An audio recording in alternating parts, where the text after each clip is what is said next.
नमस्कार। एक बार फिर से आप सभी का बहुत बहुत स्वागत है परीक्षा वर्ल्ड के इस यूट्यूब चैनल में। दोस्तों, आरआरबी एनटीपीसी की परीक्षा के लिए लगातार प्रैक्टिस सेट की जो सीरीज हम चला रहे हैं उसका भाग 25 यहाँ पे हम कवर करने वाले हैं।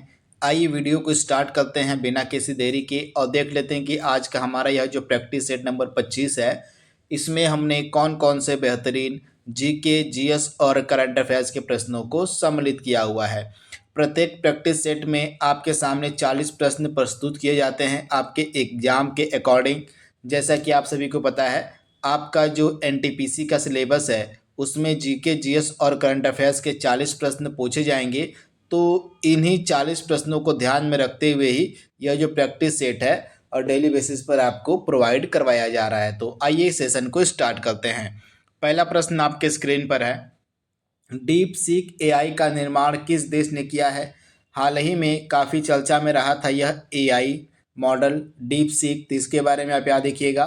डीप सीक एआई का जो निर्माण है चीन के द्वारा किया गया है, यानी कि ऑप्शन आपका डी यहाँ पे बिल्कुल सही हो जाएगा। तथा हाल ही में यह जो डीप सीक एआई है इसने अमेरिका के चैट जीपीटी को पछाड़ कर जो है यह विश्व का सबसे पावरफुल एआई भी बन गया था, जिसके बारे में आपको याद रखना है। तो राइट आंसर क्या हो जाएगा, डीप सीक एआई का जो निर्माण है यह चीन के द्वारा किया गया है। तथा अगर हम व्यक्ति की बात करें तो व्यक्ति का नाम है लियांग वेन फेंग, इनके बारे में आप याद रखिएगा। डीप सीक की जो स्थापना है लियांग वेन फेंग के द्वारा करी गई है। तो ये फैक्ट आपको याद रखना है, काफ़ी इंपॉर्टेंट है। 100% चांस है कि यह जो प्रश्न है आपके एग्जाम में देखने को मिले। अगला प्रश्न आपके स्क्रीन पर है, अंतर्राष्ट्रीय परमाणु ऊर्जा एजेंसी का मुख्यालय कहाँ है। इम्पॉर्टेंट प्रश्न है। अंतर्राष्ट्रीय परमाणु ऊर्जा एजेंसी का जो मुख्यालय है ऑस्ट्रिया के वियना में आपको देखने को मिल जाएगा। तो ये फैक्ट आपको याद रखना है, वियना में जो है आपका यह जो हेडक्वार्टर है अंतर्राष्ट्रीय परमाणु ऊर्जा एजेंसी का देखने को मिल जाएगा। तथा जो वियना है यह आपको ऑस्ट्रिया देश में देखने को मिलेगा। किस देश में, तो जो ऑस्ट्रिया देश है यहीं का एक शहर है वियना। अगला प्रश्न आपके स्क्रीन पर है, आंवला में सर्वाधिक मात्रा में कौन सा विटामिन मिलता है। आंवला में सर्वाधिक मात्रा में कौन सा विटामिन पाया जाता है। तो आप लोग याद रखिएगा, जो आंवला होता है यह प्रचुर मात्रा में पाया जाता है। मतलब इसमें जो है प्रचुर मात्रा में विटामिन सी पाया जाता है, यानी कि ऑप्शन आपका यहाँ पे सी बिल्कुल सही हो जाएगा। आप लोग याद रखिएगा, विटामिन सी का सबसे बढ़िया स्रोत माना जाता है आंवला। मोहिनी अट्टम यह जो नृत्य है किस राज्य से संबंधित है। यह एक क्लासिकल डांस का एग्जाम्पल है, यह एक शास्त्रीय नृत्य है, तो इसे आप याद रखिएगा। मोहिनी अट्टम जो है एक शास्त्रीय नृत्य है और यह जो है कहाँ का इम्पोर्टेंट शास्त्रीय नृत्य है, तो केरल का। तो ऑप्शन आपका यहाँ पे बी बिल्कुल सही हो जाएगा, केरल का। अगला प्रश्न आपके स्क्रीन पर है, भारतीय संविधान में कुल कितने मौलिक कर्तव्य हैं। भारतीय संविधान में कुल कितने मौलिक कर्तव्य हैं। तो वर्तमान में भारतीय संविधान में टोटल 11 मौलिक कर्तव्य हैं। भारतीय संविधान का जो संविधान संशोधन अधिनियम था 42वां, जो 1976 में किया गया था, इसी संविधान संशोधन अधिनियम के तहत ही हमारे भारतीय संविधान में एक अनुच्छेद जोड़ा गया था, अनुच्छेद 51 क। तथा इसी अनुच्छेद 51 क में ही मौलिक कर्तव्यों को रखा गया, यानी कि फंडामेंटल ड्यूटीज़ को रखा गया है। स्टार्टिंग में जब 1976 में मौलिक कर्तव्य जोड़े गए थे तो इनकी संख्या 10 थी, तथा हाल ही में एक नया मौलिक कर्तव्य जोड़ दिया गया। तो वर्तमान में जो फंडामेंटल राइट हमारे हैं, हमारे संविधान में हमारे जो मौलिक कर्तव्य हैं इनकी संख्या वर्तमान में 11 हो गई है। तो ये फैक्ट आप याद रखिएगा। तथा मौलिक कर्तव्यों से जुड़ी हुई समिति कौन सी है, तो स्वर्ण सिंह समिति। स्वर्ण सिंह समिति की सिफारिश पर ही जो मौलिक कर्तव्य हैं इनको भारतीय संविधान में जोड़ा गया था। तो सारे फैक्ट आपको याद रखने हैं। अगला प्रश्न आपके स्क्रीन पर है, 11वीं अनुसूची में वर्णित कुल कितने विषयों पर पंचायतों को कानून बनाने की शक्ति प्राप्त है। तो आप सभी को पता है हमारे भारतीय संविधान में जो 11वीं अनुसूची है इसको जो है 73वें संविधान संशोधन अधिनियम 1992 के तहत जोड़ा गया था। तथा 11वीं अनुसूची में आपको पंचायतों से संबंधित प्रावधान देखने को मिल जाएगा। तथा 11वीं अनुसूची में जो है पंचायतों से जुड़े हुए टोटल 29 विषयों को रखा गया है। तो राइट आंसर क्या हो जाएगा, 29 शक्तियां प्रदान है पंचायतों को। तो ये फैक्ट आपको याद रखना है। राइट आंसर क्या हो जाएगा? Option D. तथा 11वीं जो अनुसूची है इसको हमारे भारतीय संविधान में 73वें संविधान संशोधन अधिनियम 1992 के तहत ऐड किया गया था। 7वां प्रश्न आपके स्क्रीन पर है। निम्नलिखित में से कौन मेमोरी का सबसे छोटा मात्रक है? इसमें से मेमोरी का सबसे छोटा मात्रक कौन सा है उसकी आपको पहचान करनी है। इम्पॉर्टेंट प्रश्न है। तो दिए गए प्रश्न का राइट आंसर आपका क्या हो जाएगा? दिए गए प्रश्न का राइट आंसर होने वाला है किलोबाइट। तो आप लोग याद रखिएगा, जो केबी होता है, दिए गए ऑप्शन में जो केबी है यह जो है मेमोरी का सबसे छोटा मात्रक है। यहाँ पे ऑप्शन की हम बात कर रहे हैं। मेमोरी से केबी से बड़ा होता है एमबी, मेगाबाइट बड़ा होता है। फिर मेगाबाइट से बड़ा होता है जीबी यानी कि गीगाबाइट बड़ा होता है। फिर जीबी से बड़ा आपका हो जाएगा टीबी यानी कि टेराबाइट हो जाएगा। तो सबसे छोटा आपका हो जाएगा यहाँ पे केबी यानी कि किलोबाइट। ऑप्शन ए आपका यहाँ पे सही हो जाएगा। निम्नलिखित में से किसे कंप्यूटर का नर्वस सिस्टम या नाड़ी तंत्र कहा जाता है?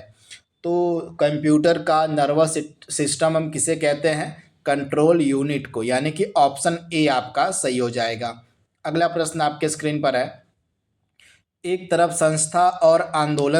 संस्था दी गई है, आंदोलन दिया गया है और उनके संस्थापक दूसरी तरफ दिए गए हैं। तो इसमें से आपको बताना है कि कौन सा सुमेलित नहीं है। तो आइए देख लेते हैं। ब्रह्म समाज की स्थापना राजा राम मोहन राय के द्वारा की गई थी, पहला बिल्कुल सही हो जाएगा। प्रार्थना समाज की स्थापना आत्माराम पांडुरंग के द्वारा की गई थी, दूसरा भी बिल्कुल सही हो जाएगा। थियोसॉफिकल सोसाइटी की स्थापना एनी बेसेंट के द्वारा की गई थी, ये गलत आपका हो जाएगा। एनी बेसेंट ने जो है थियोसॉफिकल सोसाइटी की स्थापना नहीं करी थी। चौथा आपका यंग बंगाल आंदोलन का संस्थापक हेनरी विवियन डेरेजियो है, बिल्कुल सही हो जाएगा। तो ए, बी और डी आपका सही सुमेलित है, लेकिन सी वाला ऑप्शन आपका सुमेलित नहीं था। तो इसके बारे में बात कर लेते हैं। तो जो थियोसॉफिकल सोसाइटी है, यहाँ पे आप देख लीजिए, थियोसॉफिकल सोसाइटी की जो स्थापना है मैडम हेलेना ब्लावात्स्की और कर्नल हेनरी स्टील आलकाट के द्वारा नवंबर 1875 में न्यूयॉर्क में की गई थी। तो ये फैक्ट आप याद रखिएगा। जो मैडम ब्लावात्स्की थी ये रूस की रहने वाली थी और अल्काट जो है अमेरिका के रहने वाले थे। इन्हीं दोनों के द्वारा मिलकर 1875 में न्यूयॉर्क शहर में थियोसॉफिकल सोसाइटी की स्थापना करी गई थी। तो ये फैक्ट आपको याद रखना है। अगला प्रश्न आपके स्क्रीन पर है। यहाँ पे एक तरफ कुछ कृतियाँ दी गई हैं, कुछ रचनाएं दी गई हैं और उनके लेखक कौन है वह दिया गया है। तो इसमें आपको सुमेलित करना है, सही सुमेलित करना है। तो अर्थशास्त्र के लेखक कौन हो जाएंगे? चाणक्य हो जाएंगे, यानी कि ए का आपका 3 हो जाएगा। इंडिया के लेखक को, इंडिया नहीं यहाँ पे इंडिका होगा, तो इंडिका के लेखक आपके मेगास्थनीज हो जाएंगे, यानी कि बी का 4 हो जाएगा। बी का 4 यहाँ पे इंडिका होगा, इंडिका। हर्ष चरित्र के लेखक आपके हो जाएंगे बाणभट्ट, यानी कि सी का आपका 1 हो जाएगा। रत्नावली के लेखक हो जाएंगे हर्षवर्धन, यानी कि डी का आपका क्या हो जाएगा? तो डी का आपका हर्षवर्धन 2 हो जाएगा। तो ये फैक्ट आपको याद रखना है। यहाँ पे इसको देख भी आप सकते हैं। अर्थशास्त्र के लेखक कौटिल्य हो जाएंगे, इंडिया यहाँ पे नहीं है, इंडिका होगा। पुस्तक का नाम जो है इंडिका है। और इसके लेखक कौन हो जाएंगे? मेगास्थनीज हो जाएंगे। हर्ष चरित्र के लेखक आपके हो जाएंगे बाणभट्ट और रत्नावली के लेखक हो जाएंगे हर्षवर्धन। तो इनके बारे में आपको याद रखना है। अगला प्रश्न आपके स्क्रीन पर है। निम्नलिखित में से किस आंदोलन का नेतृत्व जो है महात्मा गांधी ने किया था? दिए गए ऑप्शंस में से किस आंदोलन का जो नेतृत्व है महात्मा गांधी ने किया था? तो राइट आंसर क्या हो जाएगा? खेड़ा सत्याग्रह। ऑप्शन आपका बी यहाँ पे बिल्कुल सही हो जाएगा। खेड़ा सत्याग्रह का जो नेतृत्व है यह 1918 में महात्मा गांधी जी के द्वारा किया गया था। तो राइट आंसर क्या हो जाएगा? खेड़ा सत्याग्रह। निम्नलिखित में से किस राज्य की जनसंख्या सर्वाधिक है? तो दिए गए ऑप्शन में से उत्तर प्रदेश की जो जनसंख्या है यह सर्वाधिक है। वर्तमान में उत्तर प्रदेश जो है भारत का सर्वाधिक जनसंख्या वाला स्टेट है, राज्य है। तो ये फैक्ट आपको याद रखना है। तो राइट आंसर क्या हो जाएगा? उत्तर प्रदेश। अगला प्रश्न आपके स्क्रीन पर है। संयुक्त राज्य अमेरिका का राष्ट्रीय खेल क्या है? अमेरिका का राष्ट्रीय खेल यहाँ पे पूछा गया है कि क्या है। तो राइट आंसर क्या हो जाएगा? बेसबॉल जो है अमेरिका का राष्ट्रीय खेल है। ऑप्शन आपका सी यहाँ पे बिल्कुल सही है। हाल ही में अमेरिका के नए प्रेसिडेंट कौन बने हैं? तो अमेरिका के 47वें नंबर के प्रेसिडेंट बने हैं डोनाल्ड ट्रंप। तो इनके बारे में आपको याद रखना है, डोनाल्ड ट्रंप जो है अमेरिका के 47वें नंबर के प्रेसिडेंट बने हैं। और अमेरिका के वाइस प्रेसिडेंट कौन बने हैं? तो जेडी वेंस, ये भी नाम आप याद कर लीजिएगा। जेडी वेंस जो है यह अमेरिका के नए उपराष्ट्रपति बने हैं और डोनाल्ड ट्रंप जो है अमेरिका के नए राष्ट्रपति बने हैं। तो ये दो लेटेस्ट अपॉइंटमेंट हैं जो काफ़ी सुर्खियों में है। यहाँ से प्रश्न आपके एग्जाम में देखने को मिल सकता है, तो इनको आप याद रखिएगा। हिमालय पर्वत श्रृंखला जो है किस प्रकार की पर्वत श्रेणी के अंतर्गत आती है? तो आप लोग याद रखिएगा, युवा वलित पर्वत जो हिमालय है यह युवा वलित पर्वत श्रृंखला के अंतर्गत युवा वलित पर्वत कैटेगरी के अंतर्गत आती है, यानी कि इसको हम यंग फोल्ड माउंटेन की कैटेगरी में रखते हैं। तो ये फैक्ट आपको याद रखना है। तो राइट आंसर क्या हो जाएगा? वलित पर्वत की कैटेगरी में आता है हिमालय। हिमालय की सबसे ऊंची चोटी कौन सी है? तो माउंट एवरेस्ट जो है यह हिमालय की सबसे ऊंची चोटी है। तो इसे भी आप याद रखिएगा, इंपॉर्टेंट है। अगला प्रश्न आपके स्क्रीन पर है, भारत में कर्मचारियों के महंगाई भत्ते का निर्धारण का आधार क्या है? तो उपभोक्ता कीमत सूचकांक के आधार पर जो है भारत में महंगाई भत्ते का निर्धारण किया जाता है। तो ये फैक्ट आप याद रखिएगा। कंज्यूमर प्राइस इंडेक्स यानी कि सीपीआई के आधार पर ही कर्मचारियों के लिए महंगाई भत्ते का निर्धारण किया जाता है। तो ये फैक्ट आपको याद रखना है। हाल ही में इंडोनेशिया जो है ब्रिक्स का कौन से नंबर का सदस्य देश बना है? तो आप सभी को पता होगा 1 जनवरी 2025 को जो है इंडोनेशिया जो है ब्रिक्स देश में शामिल हो गया है। तो इसी के साथ जो इंडोनेशिया है यह 10वां सदस्य देश बन गया है ब्रिक्स का। तो इसके बारे में आप याद रखिएगा। इससे पहले पिछले वर्ष यानी कि 2024 में 4 नए सदस्य देश शामिल हुए थे ब्रिक्स में। कौन कौन से? तो ईरान शामिल हुआ था, ईरान के बाद आपका इजिप्ट यानी कि मिस्र शामिल हुआ था, मिस्र के बाद आपका इथियोपिया शामिल हुआ था, इथियोपिया शामिल हुआ था, इथियोपिया के बाद एक और देश है यूएई। तो ये 4 देश शामिल हुए थे पिछले वर्ष यानी कि 2024 में ब्रिक्स में, तथा हाल ही में 10वां देश शामिल हो गया है इंडोनेशिया जनवरी 2025 में। तो इसके बारे में आपको याद रखना है। तो टोटल ब्रिक्स में वर्तमान में सदस्य देश हो गए हैं 10। इससे पहले जो फाउंडिंग मेंबर्स हैं ब्रिक्स के कौन कौन से हैं? तो स्टार्टिंग में जब ब्रिक्स की स्थापना हुई थी तो आप लोग याद रखिएगा 2006 में जब इसकी स्थापना हुई थी तो इसके 4 फाउंडिंग मेंबर्स थे, ब्राज़ील, रसिया, इंडिया और चाइना। तो 2006 में ये 4 देश थे ब्रिक्स में जब ब्रिक्स के सदस्य जब इसकी स्थापना हुई थी। फिर 2010 में जो है इसका जो है 5वां सदस्य देश बनता है साउथ अफ्रीका। तो ये फैक्ट भी आप याद रखिएगा। लेकिन वर्तमान में इसमें जो है 10 सदस्य देश हो गए हैं। तो इनका नाम आपको याद रखना है, इंपॉर्टेंट है। अगला प्रश्न आपके, यानी इसके अलावा एक और आप चीज़ याद कर लीजिए। पिछला जो समिट हुआ था ब्रिक्स का 2024 वाला, यह रूस के कजान शहर में हुआ था। रूस के कजान शहर में जो है 2024 का ब्रिक्स सम्मेलन आयोजित किया गया था। अगला प्रश्न आपके स्क्रीन पर है, 1 जनवरी 2025 को किस भारतीय विमानन कंपनी ने इन फ्लाइट वाईफाई इंटरनेट सेवा की शुरुआत की है? यानी कि फ्लाइट के अंदर जो है वाईफाई इंटरनेट की सेवा किस भारतीय विमान कंपनी के द्वारा शुरू की गई है? तो एयर इंडिया के द्वारा शुरू की गई है, तथा ऐसा करने वाली एयर इंडिया जो है भारत की पहली एयरलाइन बन गई है। तो ये फैक्ट आपको याद रखना है। ऑप्शन ए आपका बिल्कुल सही हो जाएगा। और निम्नलिखित में से किसके कारण जो है प्लेग फैलता है? इसमें से आपसे पूछा जा रहा है कि प्लेग का कारण क्या है। तो यहाँ पे ऑप्शन में थोड़ा सा मिसप्रिंट हो गया है, इसको आप लोग सुधार लीजिएगा। मैं आपको सही जवाब बता दे रहा हूँ कि जो प्लेग है यह जीवाणु से फैलता है और इस जीवाणु का क्या नाम है? तो एर्सीनिया पेस्टिज, ये नाम आप याद कर लीजिएगा, एर्सीनिया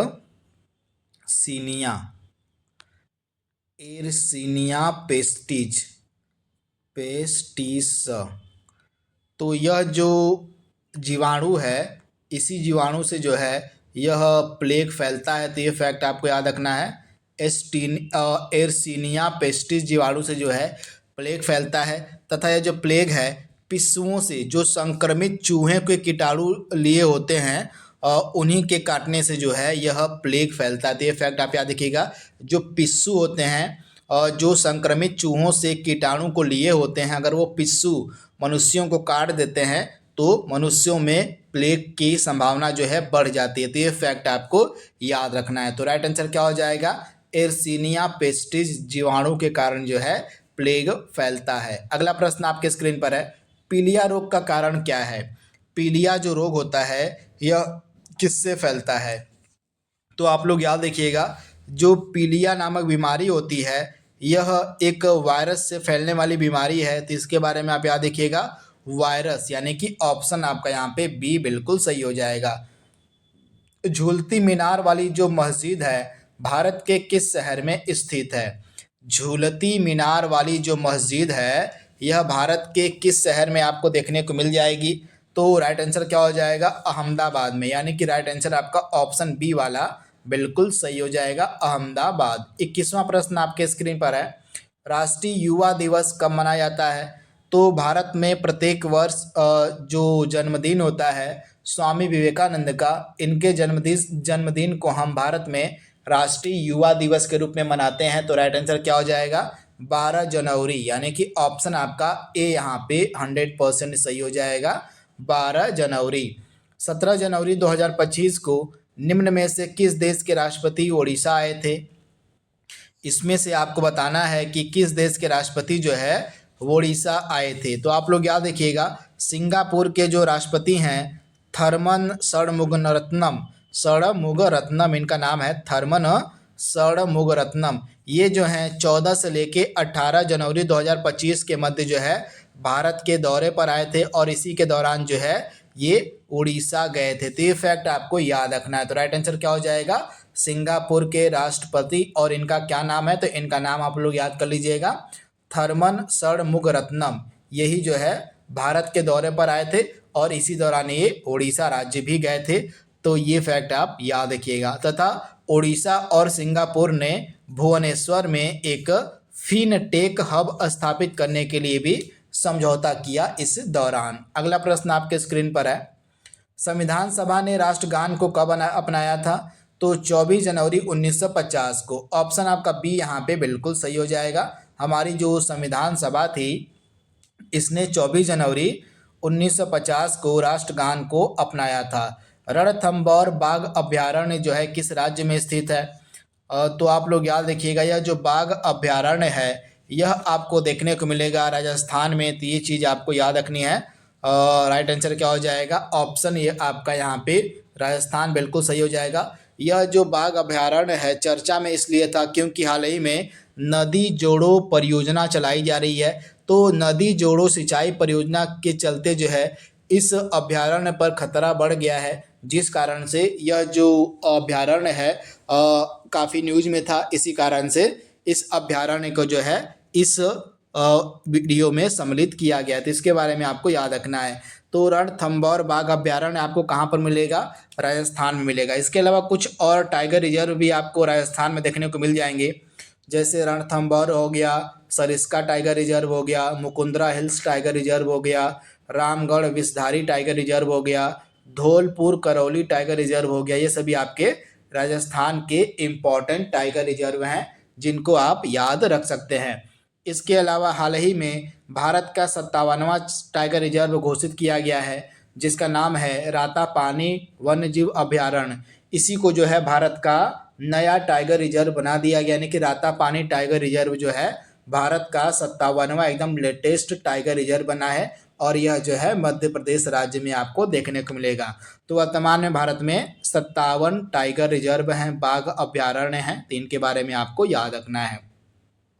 अगला प्रश्न आपके स्क्रीन पर है, 20 जनवरी 2025 को किस देश ने पेरिस जलवायु समझौते से बाहर निकलने की घोषणा की है? तो आप लोग याद रखिएगा, हाल ही में अमेरिका ने जो है पेरिस जलवायु समझौते से बाहर निकलने की घोषणा की। तो राइट आंसर क्या हो जाएगा? अमेरिका। ऑप्शन आपका यहाँ पे डी बिल्कुल सही हो जाएगा। हाल ही में 8वें वेतन आयोग के गठन को मंजूरी कब दी गई? तो राइट आंसर क्या हो जाएगा? हाल ही में 16 जनवरी 2025 को प्रधानमंत्री नरेंद्र मोदी की अध्यक्षता में जो है केंद्रीय मंत्रिमंडल ने आठवें केंद्रीय वेतन आयोग के गठन को मंजूरी दी है। तो राइट आंसर क्या हो जाएगा, 16 जनवरी 2025 को जो है 8वें वेतन आयोग के गठन की मंजूरी दी गई है केंद्रीय मंत्रिमंडल के द्वारा। तो ऑप्शन आपका ए यहाँ पे बिल्कुल सही है, ये डेट आपसे पूछी जा सकती है। अगला प्रश्न आपके स्क्रीन पर है, राष्ट्रीय हल्दी बोर्ड का मुख्यालय कहाँ है? तो तेलंगाना के निजामाबाद में। आप लोग याद रखिएगा, तेलंगाना के निजामाबाद में राष्ट्रीय हल्दी बोर्ड का मुख्यालय आपको देखने को मिल जाएगा। विश्व में हल्दी का सबसे बड़ा उत्पादक देश कौन सा है? महत्वपूर्ण प्रश्न है, एग्जाम ओरिएंटेड प्रश्न है। तो आपको याद रखना है, पूरे विश्व में हल्दी का सबसे बड़ा उत्पादक देश है भारत। तो ये चीज़ आपको याद रखनी है। राइट आंसर क्या हो जाएगा, भारत, ऑप्शन सी। 29वां प्रश्न आपके स्क्रीन पर है, 5 जनवरी 2025 को भारत जो है किस क्रम का सबसे बड़ा मेट्रो नेटवर्क वाला देश बन गया है? तो आप लोग याद रखिएगा, हाल ही में भारत जो है विश्व का तीसरा सबसे बड़ा मेट्रो नेटवर्क वाला देश बन गया है। किसके बाद? तो चीन और अमेरिका के बाद। पहले नंबर पे चाइना है यानी कि चीन है, दूसरे नंबर पे अमेरिका है और तीसरे नंबर पे इंडिया आ गया है। तो राइट आंसर क्या हो जाएगा, थर्ड ऑप्शन आपका सी यहाँ पे सही हो जाएगा। हाल ही में किस देश ने ट्रांसजेंडर खिलाड़ियों को महिलाओं के खेलों में भाग लेने से प्रतिबंधित कर दिया है? तो ऐसा करने वाला देश बना है अमेरिका। ऑप्शन आपका यहाँ पे बी बिल्कुल सही हो जाएगा। अमेरिका की सरकार ने अपने देश में ट्रांसजेंडर खिलाड़ियों को महिलाओं के खेलों में भाग लेने से प्रतिबंधित कर दिया। तो इसके बारे में आपको याद रखना है। 31वां प्रश्न आपके स्क्रीन पर है, टॉक्सिकोलॉजी का संबंध किसके अध्ययन से है? टॉक्सिकोलॉजी के अंतर्गत जो है किसका अध्ययन किया जाता है? तो राइट आंसर क्या हो जाएगा, विष का, यानी कि जहर का जो अध्ययन इसके अंतर्गत किया जाता है। ऑप्शन डी आपका सही हो जाएगा।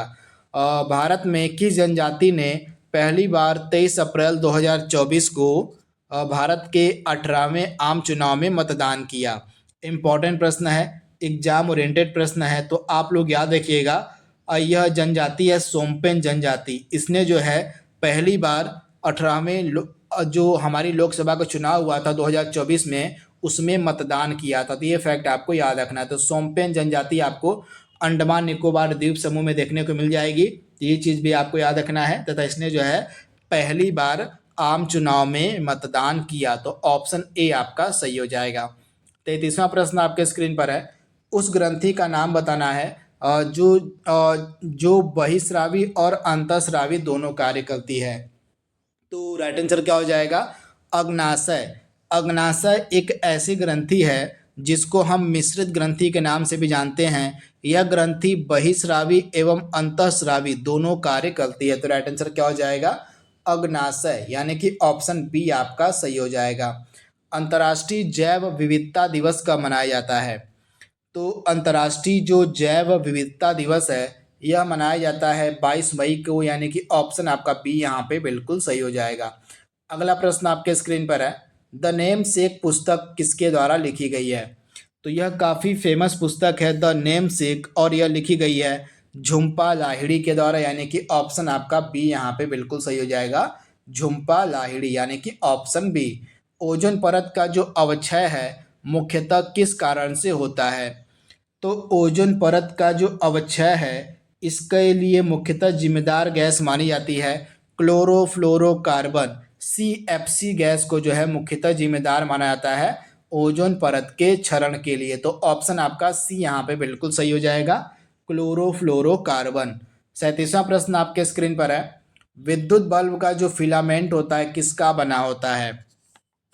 तो आप लोग याद रखिएगा, विद्युत बल्ब का जो फिलामेंट होता है यह जो है टंगस्टन का बना होता है। ऐसा क्यों होता है? क्योंकि इसका जो गलनांक होता है बहुत ही उच्च होता है। ये चीज़ आपको याद रखना है, यानी कि राइट आंसर क्या हो जाएगा, टंगस्टन। पिछड़े देशों के लिए रोलिंग प्लान का सुझाव किस अर्थशास्त्री के द्वारा दिया गया? इम्पॉर्टेंट प्रश्न है, आपसे पूछा क्या गया है कि जो पिछड़े देश हैं उनके लिए रोलिंग प्लान की जो अवधारणा है, जो सिद्धांत है, किस अर्थशास्त्री ने दिया था? तो आप लोग याद रखिएगा, गुरनाल मिर्डल, यानी कि ऑप्शन आपका यहाँ पे ए बिल्कुल सही हो जाएगा, जी मिर्डल। इनका पूरा नाम हो जाएगा गुरनार गुन्नार मिर्डल के द्वारा जो है यह अवधारणा दी गई थी पिछड़े देशों के लिए। ऑप्शन आपका यहाँ पे ए बिल्कुल सही हो जाएगा। अगला प्रश्न है, राष्ट्रपति द्वारा ऑर्डिनेंस यानी कि अध्यादेश जारी किस आर्टिकल के अंतर्गत किया जाता है? तो आर्टिकल 123 के अंतर्गत जो है राष्ट्रपति के पास पावर है अध्यादेश को जारी करने की, ऑर्डिनेंस को जारी करने की। तो ऑप्शन आपका यहाँ पे जो सी है बिल्कुल सही हो जाएगा। निम्न में से कौन सा डिवाइस आउटपुट डिवाइस है? इसमें से कौन सा डिवाइस जो है आउटपुट डिवाइस है उसकी आपको पहचान करनी है। तो दिए गए ऑप्शन में से सभी, यानी कि मॉनिटर भी आउटपुट आउटपुट है, प्रिंटर भी आउटपुट है, इसके अलावा प्रोजेक्टर, ये तीनों ही जो है आउटपुट डिवाइस के उदाहरण हैं, एग्जाम्पल हैं। तो इस प्रकार से आज का जो प्रैक्टिस सेट नंबर 25 था एनटीपीसी की परीक्षा के लिए, उसको हमने कंप्लीट कर लिया है। तो यह वीडियो आपको कैसा लगा, अपनी प्रतिक्रिया, अपना सुझाव हमें कमेंट बॉक्स में अवश्य दीजिएगा। तो आज के लिए बस इतना ही। Thank you, thanks for watching, thank you.